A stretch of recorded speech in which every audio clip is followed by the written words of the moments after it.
미국의 한 명문 대학교에서 교수가 호통을 치고 있습니다. 곧 중국이 한국을 흡수하겠다는 학생의 주장에 반박을 하며 여러 가지 근거를 대면서 한국의 위대함을 말하고 있는데요. 학생과 교수는 도대체 어떤 이야기를 하고 있는 것일까요? 안녕하세요. 저는 미국 코넬 대학교에 다니고 있는 22살 미셸이라고 합니다. 역사에 관심이 많다 보니 역사 연구가가 되기 위해 공부했고 대학교에서도 꽤나 좋은 학점을 받으면서 공부를 하고 있는 학생입니다. 저희 아버지께서도 저처럼 역사를 좋아하셔서 아버지의 서재에는 여러 역사책들이 즐비했고 그런 책들을 읽다가 그 중에서 아시아 역사에 관심을 가지게 되어 현재 아시아 역사에 대한 공부를 깊이 하고 있습니다. 사실 백인인 저의 뿌리이기도 한 유럽의 역사에 대한 관심을 가졌지만 대학교에 오면서부터 여러 아시아 계통의 친구들을 사귀게 되고 21살이 되던 해부터 아시아에 대한 관심이 생기더라고요. 저는 친구들처럼 K-팝을 좋아하거나 한국 음식을 먹으러 다니는 성격은 아니고 굉장히 조용히 방에서 역사 공부를 하는 성격인데요. 아무래도 친구들이 워낙 한국을 좋아하다 보니 저도 자연스레 한국에 눈이 가더라고요. 원래 작년까지만 해도 한국은 관심이 없던 나라였지만 이제는 한국만 파고 있어요. 원래는 아시아 중에서 중국의 역사에 관심을 가졌고 중국의 역사 연구를 하는 것이 저의 큰 목표였는데요. 중국의 역사를 공부하다 보니 이상한 점들이 너무 많이 보였기 때문입니다. 중국의 자료들은 전 세계에 엄청난 양이 퍼져 있고 인구가 많듯이 여러 주장들이 많이 있는데요. 한국과의 관계사가 굉장히 여러 주장이 있더라고요. 한국은 중국의 지방정권이라는 주장이 있고 중국인의 후손들이 새로 세운 나라가 한국의 고대 왕국이라는 주장, 중국의 범죄자들이 한국으로 건너가서 나라를 세웠다는 내용, 한국인들은 고대부터 중국인의 아랫사람들이라는 이야기들이 중국의 정식 논문들에서 많이 소개되고 있었습니다. 저는 사실 중국에만 심취해 있다 보니 한국이 무언가 이상한 나라라는 생각이 들었고 한국이 지금 떠오르는 이유도 중국이 밀어줘서 그렇다는 생각도 있었습니다. 그런데 저와 수업을 같이 듣던 중국인 학생이 교수님께 이상한 질문을 했고 교수님께서는 정말 충격적인 이야기를 해주셨기 때문에 한국에 대한 명확한 생각을 정립할 수가 있었던 것입니다. 불과 며칠 전 수업에서 있었던 일이었습니다. 징기스칸과 유럽 역사에 대한 이야기가 오가던 중이었죠. 교수님은 징기스칸의 전세계 침공에도 난공불락 같은 나라가 바로 한국이라는 말씀을 하시며 한국의 역사를 제대로 공부해 볼 사람은 꼭 해보라는 말씀을 해주셨죠. 한국은 중국 근처에 있는 나라 중에서 유일하게 단 한 번도 중국에 흡수된 적이 없었던 나라이고 중국과 전혀 다른 언어체계, 전혀 다른 문자, 전혀 다른 문화로 세계를 지배하고 있는 대단한 나라라고 하셨습니다. 그리고 앞으로 세계에서 가장 유망한 나라라고도 언급하셨죠. 저는 이때 그동안 제가 공부했던 중국에 대한 내용과 한국의 관계에 무언가 이상하다는 것을 느꼈습니다. 사실 혼자 중국어까지 독학해가며 여러 책을 읽어보았는데 그 어디에서도 한국이 중국보다 낫다는 표현은 본 적이 없거든요. 중국의 역사와 거대한 영토를 통해서 미루어 볼 때에 한국은 분명 중국의 속국이었다는 중국 측 주장이 훨씬 신빙성 있어 보였거든요. 심지어 만주 쪽 중국의 영토에서 발굴되는 유물들을 통해서 그 유물들은 고대 중국에 위치하고 있던 중국의 왕조의 유물이라 생각했거든요.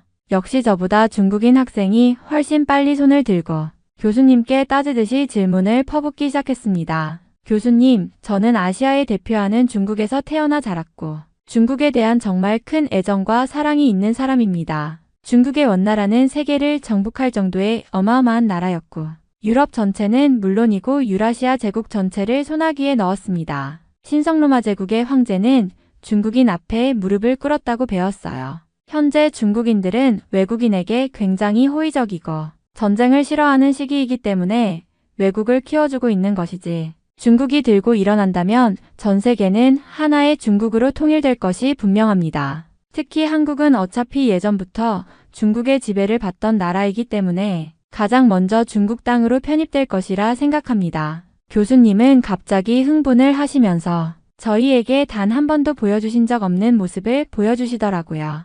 이봐, 중국인 학생, 또 중국인 학생이군. 왜 중국인 학생들은 역사 왜곡을 밥 먹듯이 하는지 모르겠군요. 중국에서는 항상 이상한 역사를 세계에 퍼뜨리고 있고 학계에 배포되는 수많은 논문에서도 엉뚱한 주장을 하는 경우가 많아서 정상적인 연구에 어려움을 겪는 세계의 학자들이 많습니다. 특히 한국과의 관계에서 말도 안 되는 소리를 하는 경우가 많아요. 저는 젊은 시절 한국에서 잠시 유학을 했던 적이 있고 그때에 정말 많은 진실을 알게 되었기 때문에 한국에 대해 잘 알고 있습니다. 그런데 한국에 대해 자세히 모르는 학자들은 중국의 논문만을 참고하고 인용하며 학계의 연구 성과를 어지럽히고 있습니다. 정말 심각한 문제라고 생각합니다. 역사를 볼 때에 현재의 영토만으로 과거의 역사를 연구하려 하고 과거 한국이 중국의 많은 영토를 차지했던 왕국을 지녔음에도 그런 역사적 사료를 싸그리 무시하고 연구를 진행하고 있습니다. 저는 이런 주장을 들으면서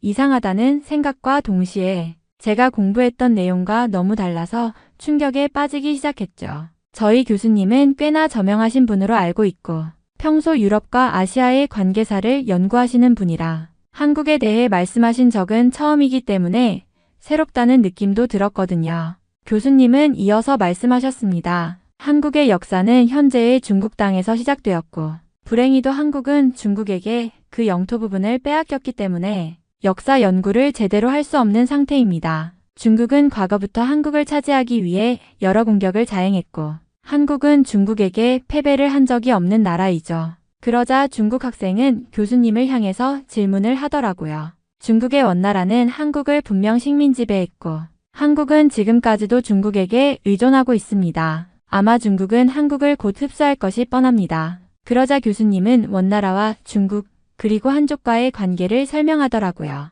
중국은 한족이 대부분인 나라이고 그들이 현재의 나라를 이끌고 있다며 원나라는 중국이 아닌 몽골의 역사라고 보아야 맞다며 한족이 중국을 통치한 적은 거의 없다고 하더라고요. 중국은 지금까지 수차례 왕조가 바뀌어 왔고 그 중에서 한족이 중국을 지배한 적은 지금이 거의 유일한 수준입니다. 교수님은 이어서 한족과 중국의 역사를 연결하며 놀라운 이야기를 해주셨습니다. 강의실은 그야말로 핀 하나 떨어지는 소리조차 들릴 만큼 조용해졌고 교수님의 말씀이 모두에게 깊은 인상을 남기기 시작했습니다. 중국이라는 나라를 논하려면 먼저 한족과 다른 민족들 간의 역사를 분명히 구분해야 합니다. 중국의 역사에서 한족이 직접 통치한 왕조는 몇 안 됩니다. 고대부터 현대까지 중국의 많은 왕조는 실은 유목민족 또는 한족 외의 민족들에 의해 세워졌습니다. 가장 먼저 상나라와 주나라 같은 고대 왕조들이 있었지만 진나라를 세운 진시황조차 그 혈통에 대해 논란이 많습니다.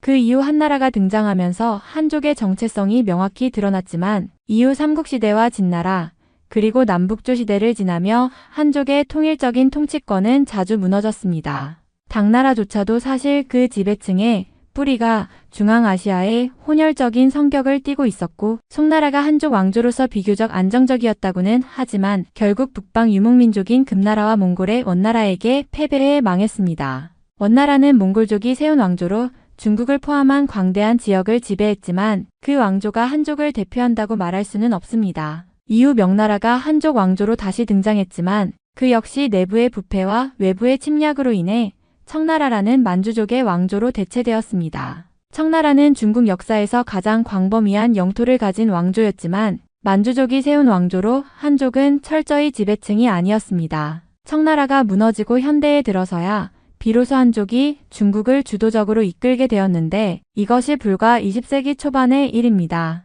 교수님은 이 대목에서 숨을 고르시며 말씀을 이어갔습니다. 한국은 어떻습니까? 한민족은 고대부터 오늘날까지 한 번도 다른 민족에게 정체성을 빼앗기지 않았습니다. 고구려, 백제, 신라, 그리고 고려와 조선으로 이어지는 한국의 역사는 단일한 문화적, 언어적 정체성을 유지해왔습니다. 또한 한국은 중국 왕조들과의 전쟁에서 패배한 적이 없다는 점을 분명히 해야 합니다. 수나라와 당나라의 침공을 막아낸 고구려의 안시성 전투는 세계 전쟁사에서도 손꼽히는 방어 전투입니다. 또한 고려는 몽골과의 전쟁에서도 최후까지 굴복하지 않고 독립성을 유지하려 했으며 조선은 임진왜란 당시 명나라의 도움을 받았지만 동시에 독자적으로 일본군을 물리치며 강력한 저항 의지를 보여주었습니다. 더 중요한 점은 한국은 단순히 군사적인 승리를 넘어서 문화와 지식의 독립성을 지켜냈다는 것입니다. 한글이라는 독창적인 문자를 창제하고 유교적 가치를 재해석하며 조선 왕조는 500년 동안 안정적인 국가 운영을 이어갔습니다. 반면 중국은 늘 북방의 유목민족이나 외세에 의해 왕조가 교체되었고 그 과정에서 한족의 정체성은 자주 희미해졌습니다. 중국인 학생은 여전히 반박할 준비를 하고 있었지만 교수님의 논지는 강력했습니다. 중국이 한국을 흡수한다는 주장은 역사적으로나 현실적으로 설득력이 없습니다. 한국은 한반도를 기반으로 수천 년 동안 독립적인 정체성을 유지해온 민족입니다. 한국의 저력은 단순히 영토나 인구에서 나오는 것이 아닙니다. 그것은 문화적, 언어적 독창성과 자기 방어 능력에서 나옵니다. 앞으로도 한국은 세계에서 중요한 위치를 차지하며 성장할 것입니다. 학생들은 모두 숙연해졌고 저 역시 한국이라는 나라에 대해 새롭게 눈을 뜨게 되는 순간이었습니다. 중국 학생은 다시 손을 들고 이번에는 경제와 기술 분야를 언급하며 한중 간의 경쟁에 대해 이야기를 꺼냈습니다. 그의 표정은 자신감에 차 있었고 목소리는 단호했습니다. 교수님, 과거의 역사는 지나간 이야기일 뿐입니다. 중요한 건 현재와 미래입니다. 중국은 현재 세계 2차 전지 시장을 지배하고 있습니다. 특히 LFP 배터리는 저비용, 고안정성을 바탕으로 세계 시장 점유율을 압도하고 있습니다. 테슬라조차 중국산 LFP 배터리를 채택하고 있습니다. 한국의 배터리는 물론 좋지만 높은 비용 때문에 결국 중국이 시장을 지배할 것입니다. 중국은 기술과 생산 능력을 앞세워 곧 전 세계를 경제적으로 장악할 것입니다. 학생의 발언이 끝나자마자 교수님은 눈살을 찌푸리며 강한 목소리로 반박을 시작했습니다. 아주 흥미로운 주장이군요. 하지만 당신의 말에는 중요한 사실들이 빠져 있습니다. 물론 LFP 배터리는 안정성과 가격 면에서 장점이 있을 수 있지만 그것은 기술력의 최고치를 반영하는 배터리가 아닙니다. 현재 세계 최고 수준의 배터리 기술은 NCM 배터리와 같은 고밀도 배터리이며 이 분야에서 한국은 압도적인 기술력을 자랑합니다. 한국의 LG에너지솔루션, 삼성 SDI, SK온 같은 기업들은 세계 2차 전지 시장의 선두주자입니다. 그들이 개발하는 고성능 배터리는 에너지 밀도, 수명, 충전 속도 등에서 중국의 LFP 배터리를 능가하고 있습니다. 교수님은 잠시 숨을 고르더니 말을 이어갔습니다. 중국은 대량 생산의 강점을 가지고 있을 수 있습니다. 그러나 대량 생산만으로는 세계 시장을 장악할 수 없습니다. 기술 혁신과 품질이야말로 미래를 결정합니다. 한국은 끊임없는 연구개발을 통해 배터리 성능을 극대화하고 있으며 테슬라와 같은 글로벌 기업이 한국산 배터리를 선택하는 이유도 바로 그것입니다. 한국은 또한 리튬 고체 배터리, 나트륨 이온 배터리 등 차세대 배터리 기술에서도 선두를 달리고 있습니다. 교수님의 목소리가 점점 격앙되었습니다. 그리고 무엇보다 중요한 점은 중국이 사용하는 원료 공급망의 취약성입니다. 중국은 배터리의 핵심 원료를 아프리카, 남미 등에서 수입에 의존하고 있습니다. 반면 한국은 이미 글로벌 공급망을 다각화하여 안정성을 높이고 있습니다. 한국은 이러한 기술력과 글로벌 네트워크를 바탕으로 배터리 산업에서 세계를 선도하고 있습니다. 세계는 이제 한국의 기술을 주목하고 있으며 한국이 차세대 배터리 시장을 주도할 것은 자명한 사실입니다. 중국 학생이 다시 말을 하려는 듯했지만 교수님은 단호한 어조로 말을 이어갔습니다. 중국이 경제적으로 성장하고 있는 것은 인정합니다. 하지만 그것이 세계를 지배한다는 보장은 없습니다. 특히 한국은 기술력, 문화적 영향력, 그리고 강력한 글로벌 파트너십을 바탕으로 이미 세계를 주도하고 있습니다. 2차 전지 산업은 단순히 경제 문제를 넘어선 전략적 기술의 싸움입니다. 이 싸움에서 한국이 승리할 것이라는 것은 명백합니다. 그러니 중국이 세계를 지배한다는 허황된 주장은 이제 그만두는 게 좋겠군요. 강의실은 다시 조용해졌고 중국 학생도 더 이상 반박하지 못했습니다. 한국의 놀라운 기술력과 전략적 우위에 대한 교수님의 설명은 그 누구도 부정할 수 없는 진실처럼 느껴졌습니다. 저 역시 한국의 2차 전지 기술이 얼마나 대단한지 알게 되는 순간이었고 앞으로의 세계가 어떻게 변할지에 대한 흥미가 커졌습니다. 교수님의 강의가 끝난 후 저는 머릿속이 복잡해졌습니다. 그동안 중국 역사에 몰두하며 한국을 그저 주변국 정도로 여겼던 제 자신이 부끄럽게 느껴졌습니다. 도대체 친구들이 왜 그렇게 한국에 열광하는지, 왜 한국이 세계적으로 주목받고 있는지를 제대로 알아야겠다는 생각이 들었죠. 저는 그날 바로 학교 도서관으로 갔습니다. 그리고 아시아 역사 섹션에서 처음으로 한국 관련 서적을 찾아보기 시작했습니다. 다행히 도서관에는 한국 역사와 문화에 관한 책들이 꽤 많이 있었습니다. 책 제목들을 훑어보며 손이 가는 대로 몇 권을 골랐습니다. 그 중에는 한글 창제, 삼국시대, 고려와 조선의 역사, 그리고 현대 한국의 경제 기적에 대한 책들도 있었습니다. 책들을 한가득 안고 열람실로 가며 친구들이 왜 한국에 열광했는지 조금씩 이해가 되기 시작했습니다. 그날 밤 저는 집으로 돌아오자마자 한국어 교재를 인터넷으로 주문했습니다. 한국어는 전혀 모르는 언어였지만 독창적인 문자, 체계인 한글의 매력에 빠져버렸습니다. 책을 읽다 보니 한글은 세종대왕이라는 왕이 직접 백성들을 위해 창제한 문자라는 사실을 알게 되었고, 단순히 언어의 도구를 넘어선 철학과 인문학적 가치가 담겨 있다는 점이 인상적이었습니다. 이런 나라가 정말 중국의 지배를 받던 속국이었을까?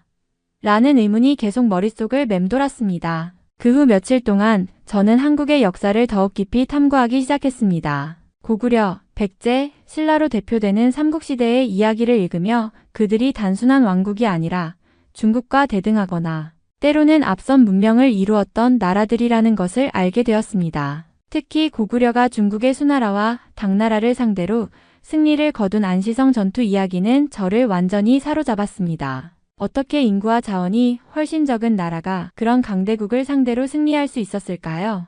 그 용기와 전략, 그리고 민족적 자존심이 정말 놀라웠습니다. 고려와 조선에 대한 이야기도 마찬가지였습니다. 고려는 몽골 제국의 압박 속에서도 끝까지 문화적 정체성을 지켜냈고, 조선은 유교를 바탕으로 한 독창적인 정치 체제를 발전시키며 세계적으로도 드문 안정적인 왕조를 유지했습니다. 특히 조선의 과학기술, 예술, 그리고 철학은 그 시대의 어떤 나라도 흉내내기 어려운 수준이었더라고요. 그렇게 책을 읽다 보니 친구들이 왜 한국을 그렇게 좋아했는지 이해할 수 있었습니다. 그들에게 한국은 단순히 K-팝이나 드라마의 나라가 아니라 독창적인 역사와 문화, 그리고 놀라운 회복력을 가진 나라였던 거죠. 한국의 현대사에서도 20세기 중반 전쟁으로 폐허가 된 상태에서 세계 최고의 기술 강국으로 성장한 이야기는 정말 믿기지 않을 정도였습니다. 제가 한국 역사를 공부하기 시작한 이후 제 시야는 점점 넓어졌습니다. 이제는 친구들과도 한국에 대해 이야기할 수 있는 주제가 생겼고, 한국어 교재를 펼쳐놓고 한글을 배울 때마다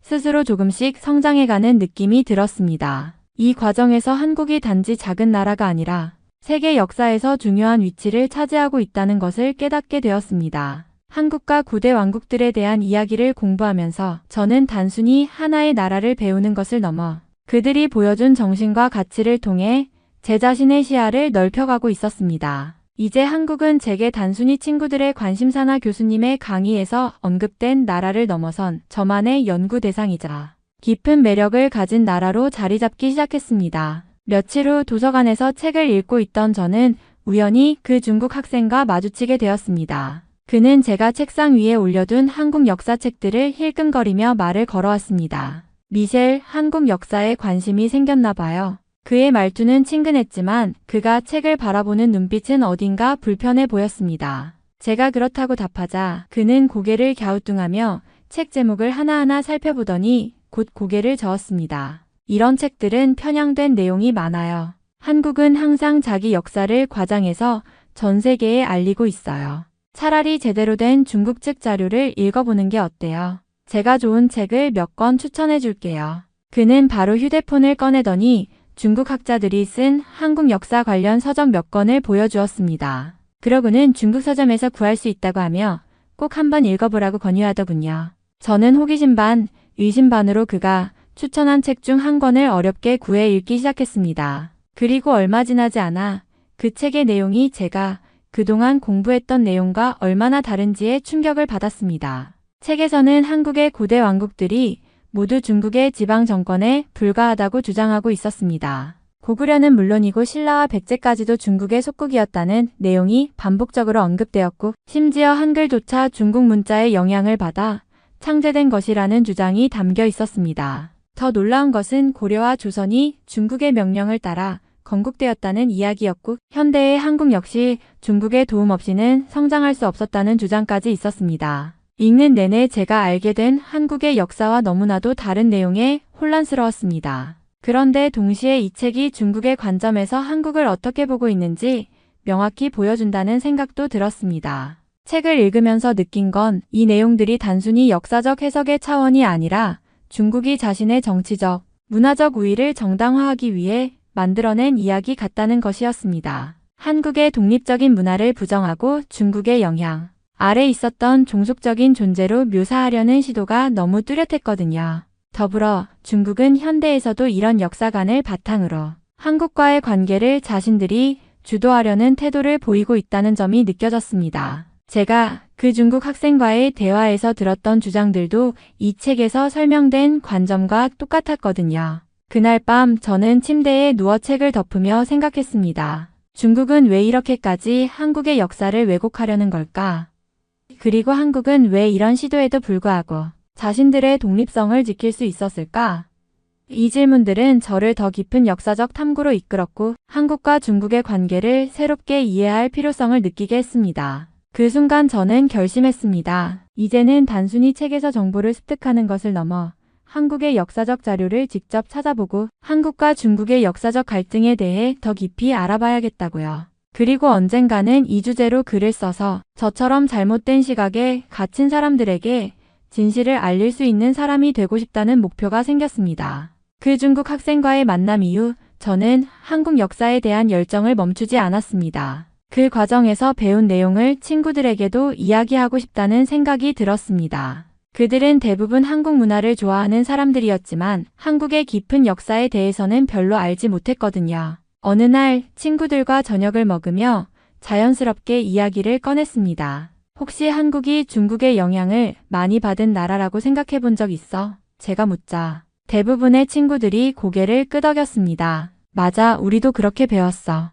한국은 중국 문화, 특히 유교나 한자 문화의 영향을 많이 받았잖아. 그래서 어쩌면 중국이 없었다면 지금의 한국도 없었을 거라는 생각을 했었어. 한 친구가 말하자 다른 친구들도 동의했습니다. 저는 그들의 반응에 조금 놀랐지만 곧 제가 새롭게 배운 한국 역사의 이야기를 풀어놓기 시작했습니다. 사실 알고 보면 한국은 중국의 영향을 받은 게 아니라 오히려 중국에 저항하며 자신만의 문화를 만들어 온 나라야. 예를 들어 고구려는 중국의 수나라와 당나라의 침략을 막아낸 강력한 왕국이었어. 그들이 승리한 안시성 전투는 역사적으로도 굉장히 중요한 사건이야. 또 한글도 중국 문자와는 완전히 다른 독창적인 문자 체계고 조선은 그걸 통해 독립적인 문화와 학문을 발전시켰어. 친구들은 제 이야기에 점점 귀를 기울였습니다. 특히 고구려가 중국의 거대 제국에 맞서 싸웠다는 이야기에 깜짝 놀라는 모습이었죠. 진짜? 나는 고구려나 조선이 그냥 중국의 일부처럼 행동했던 왕국이라고 생각했는데